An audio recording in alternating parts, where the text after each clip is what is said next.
বাংলাদেশের শীর্ষ সংবাদ মাধ্যম যুগান্তর পত্রিকা নির্ভরযোগ্য খবরের প্রতীক, যেখানে নিরাপদ এলিভেটর সিস্টেম রাখে দৈনন্দিন গতিময় ও সচল। প্রতিদিন শত শত মানুষ ওঠানামা করে এই ভবনের এলিভেটরে, কিন্তু কেউ জানে না এর নিরাপদ চলার পেছনে আছে একদল নীরব কর্মীর পরিশ্রম।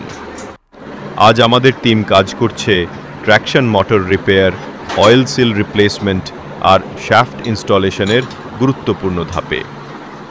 প্রতিটি নাট বল্টু, প্রতিটি সংযোগ মানুষের জীবনের নিরাপত্তার সাথে জড়িত। একটা সামান্য ভুল হতে পারে বড় বিপদ। তাই আমরা প্রতিটি কাজ করি যত্ন, দক্ষতা আর দায়িত্ব নিয়ে, যেন প্রতিদিনের যাত্রা হয় মসৃণ, নিরাপদ আর নির্ভরযোগ্য। আমাদের লক্ষ্য একটাই, সেফটি ফার্স্ট,